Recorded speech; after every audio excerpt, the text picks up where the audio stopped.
नमस्कार, आपका सी news YouTube channel के नए और प्रेस वीडियो में आपका हार्दिक स्वागत है। पेंशनर्स केंद्रीय कर्मचारी राज्य सरकार के कर्मचारियों के लिए बहुत ही बड़ी गुड न्यूज आए है। जी हां, पेंशन नियमों में बदलाव सहित महंगाई भत्ता में बढ़ोतरी पर फैसला को लेकर खुशखबरी आई है। दोस्तों, इसी के साथ कुछ और भी बड़ी खबरें हैं जो आपको इस वीडियो में देखने को मिलेगी, तो बने रहे वीडियो के लास्ट तक और जानिए महत्वपूर्ण खबरों को सबसे पहले। इसलिए अगर आपने अभी तक भी इस वीडियो पर एक लाइक नहीं किया हो तो एक लाइक कर दीजिए, क्योंकि आपका एक लाइक ही हमारी मेहनत का फल होता है। वही चैनल को भी फ्री में सब्सक्राइब नहीं किया हो सब्सक्राइब कर लीजिए, ताकि आगे भी आपको कर्मचारी और पेंशनर से जुड़ी हर एक लेटेस्ट अपडेट फ्री में देखने को मिलती रहे। दोस्तों, कर्मचारी और पेंशनर से जुड़ी खबरों को जानने से पहले सभी देशवासियों के लिए बजट 2021 को लेकर खबर आई है, जो आप सभी देशवासियों को जानना बहुत ही जरूरी है। जी हां, आपको बता दें कि कल देश के प्रमुख अर्थशास्त्रियों से बातचीत करेंगे पीएम मोदी और बजट पर लेंगे सलाह। जी हां, आपको बता दें कि कोविड-19 महामारी के चलते कई मोर्चों पर अनिश्चितता के बीच प्रधानमंत्री नरेंद्र मोदी शुक्रवार को प्रमुख अर्थशास्त्रियों और विभिन्न क्षेत्रों के विशेषज्ञों से उन उपायों पर चर्चा करेंगे जिन्हें वृद्धि को बढ़ावा देने के लिए आगामी बजट में शामिल किया जा सकता है। बैठक का आयोजन सरकार के थिंक टैंक नीति आयोग की ओर से किया जा रहा है और इसमें नीति आयोग के उपाध्यक्ष राजीव कुमार और नीति आयोग के सीईओ अमिताभ कांत भी लेंगे। एक सरकारी अधिकारी ने नाम जाहिर न करने की शर्त पर बताया कि प्रधानमंत्री शुक्रवार को अगले बजट पर सलाह लेने के लिए अर्थशास्त्रियों से मिलेंगे। आरबीआई ने भारतीय अर्थव्यवस्था का 7.5% आकार घटने का लगाया है अनुमान। ये बैठक इसलिए भी महत्वपूर्ण है क्योंकि भारतीय रिजर्व बैंक के अनुमानों के अनुसार भारतीय अर्थव्यवस्था का आकार चालू वित्त वर्ष में 7.5% घट सकता है, जबकि अंतर्राष्ट्रीय मुद्रा कोष और विश्व बैंक का अनुमान है कि इसमें क्रम से 10.3% और 9.6% की कमी होगी। विनिर्माण क्षेत्र का प्रदर्शन रहा है बेहतर। जी हां, आपको बता दें कि बेहतर भारतीय अर्थव्यवस्था में चालू वित्त वर्ष की सितंबर तिमाही के दौरान उम्मीद से अधिक तेजी से भरपाई हुई है। इस दौरान विनिर्माण क्षेत्र का प्रदर्शन बेहतर रहा है। इस कारण उपभोक्ता मांग में सुधार की उम्मीद है। देश का आगामी केंद्रीय बजट 1 फरवरी 2021 को पेश किए जाने की संभावना है। वही अगली बड़ी खबर, नए साल पर केंद्र सरकार के कर्मचारियों के लिए बड़ी घोषणा, पेंशन नियमों में सुधार। जी हां, आपको बता दें कि केंद्र सरकार ने कर्मचारियों को नए साल में एक बड़ी राहत दी है। वर्ष 2021 में केंद्र सरकार के कर्मचारियों और पेंशनरों के लिए महंगाई भत्ते में भारी सौगात लाने की संभावना है। नए आदेश के तहत पेंशन के नियमों में संशोधन किया गया है, जिसका देश के लाखों कर्मचारियों को लाभ होगा। 7वीं सीपीसी के तहत केंद्र सरकार ने कथित तौर पर अपने सभी कर्मचारियों को विकलांगता मुआवजा देने का फैसला किया है। जो लोग ड्यूटी की लाइन में अक्षम हो जाते हैं लेकिन फिर भी सेवा में बने रहते हैं, वे योजना का लाभ पाने के पात्र होंगे। 1 जनवरी को केंद्रीय मंत्री जितेंद्र सिंह ने कहा था कि इस बदलाव से केंद्रीय रिजर्व पुलिस बल, केंद्रीय औद्योगिक सुरक्षा बल, सीमा सुरक्षा बल सहित युवा केंद्रीय सशस्त्र पुलिस बल के जवानों को बड़ी राहत मिलेगी। केंद्रीय सिविल सेवा सीसीएस और ईओपी नियमों के तहत विकलांगता लाभ के लिए पहले के प्रावधान ने उन कर्मचारियों को मुआवजा नहीं दिया था जो 1 जनवरी 2004 को नियुक्त हुए थे और राष्ट्रीय पेंशन प्रणाली के तहत कवर किए गए थे।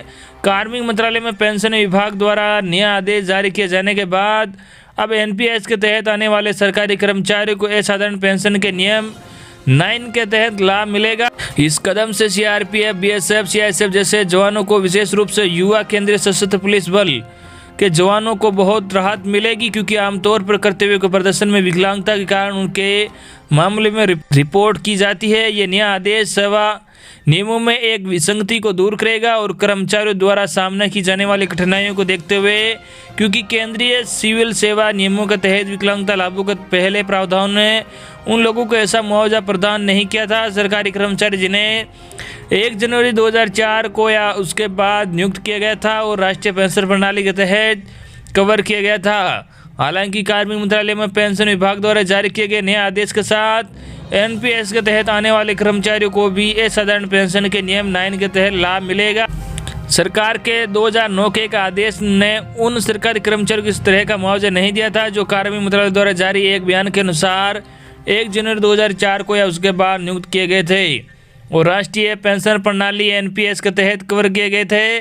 इस नए कदम से सीआरपीएफ, बीएसएफ, सीआईएसएफ आदि के केंद्रीय सशस्त्र पुलिस बल के जवानों को बड़ी राहत मिलेगी, क्योंकि कर्तव्यों के प्रदर्शन में विकलांगता आमतौर पर उनके मामले में बताई जाती है। वही आपको बता दें कि राज्य सरकार के मंत्री सिंह ने कहा, ये उल्लेख करने के लिए यह नया आदेश सेवा नियमों में एक विसंगति को दूर करेगा, कर्मचारियों के सामने आने वाली कठिनाइयों को दूर करेगा।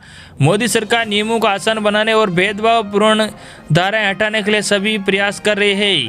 इस नियम के अनुसार यदि कोई सरकारी कर्मचारी अपने कर्तव्यों का पालन करते हुए अक्षम हो जाता है और इस विकलांगता को सरकारी सेवा के लिए जिम्मेदार ठहराया जाता है, तो उस स्थिति में यदि उसे अभी भी विकलांगता के बावजूद सेवा में बनाए रखा जाए तो उसे एक मुफ्त मुआवजा दिया जाएगा। बयान में कहा गया है कि समय समय पर कम्यूटेशन टेबल के संदर्भ में विकलांगता तत्वों के पूंजीकृत मूल्य पर पहुंचने से।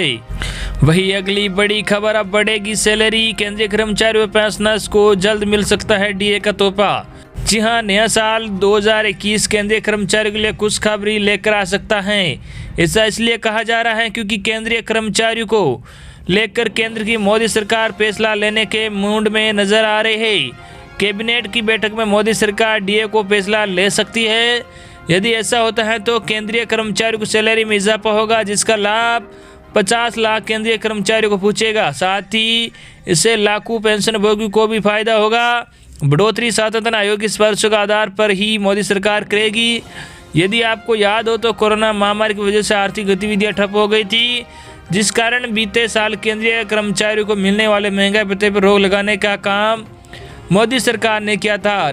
वही आपको बता दें कि सरकार केंद्रीय कर्मचारी पेंशनों को महंगाई भत्ता 21% के हिसाब से देती है, लेकिन वर्तमान में इस तरह फीसदी उन्हें मिलता है। केंद्र की मोदी सरकार ने यह व्यवस्था जून 2021 तक के लिए लागू करने का काम किया है। खबरों की माने तो जून 2021 के बाद सरकार महंगाई भत्ते पर राहत देने का काम कर सकती है।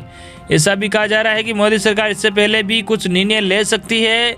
यदि ऐसा होता है तो वेतन और पेंशन दोनों बढ़कर कर्मचारियों को मिलेंगे। वे आपको बता दें कि केंद्र सरकार 1 जनवरी और 1 जुलाई को महंगाई भत्ता में बढ़ोतरी करती है, जिसका लाभ केंद्रीय कर्मचारियों को होता है। मीडिया रिपोर्ट के अनुसार सैलरी बढ़ाने को लेकर फैसला केंद्र सरकार अपनी अगली बैठक में ले सकती है, इसलिए दिया जाता है महंगाई भत्ता। जी हाँ, महंगाई भत्ता बढ़ाने के पीछे की बात हम आपको बताते हैं। दरअसल सरकार का दिन काम करने वाले कर्मचारियों के जीवन स्तर पर कोई प्रतिकूल असर न पड़े, इसलिए सरकार निश्चित अवधि पर डीए का भुगतान करने का काम करती है। गौरतलब है कि अभी तक जारी ट्रेंड के अनुसार केंद्र सरकार 1 जनवरी और 1 जुलाई को महंगाई भत्ते में बढ़ोतरी करती है। ये इंतजाम स्वास्थ्य आयोग के तहत लागू किया जाता है। तो दोस्तों, ये थी आपके लिए आज की बड़ी खबरें जो हमने सबसे पहले आप तक पहुंचा दी है। आई होप कि आपको आज की हमारी खबरें पसंद आई होगी। इस वीडियो पर ज़्यादा से ज़्यादा लाइक और इस वीडियो को ज़्यादा से ज़्यादा अपने दोस्तों तक शेयर भी करें। धन्यवाद।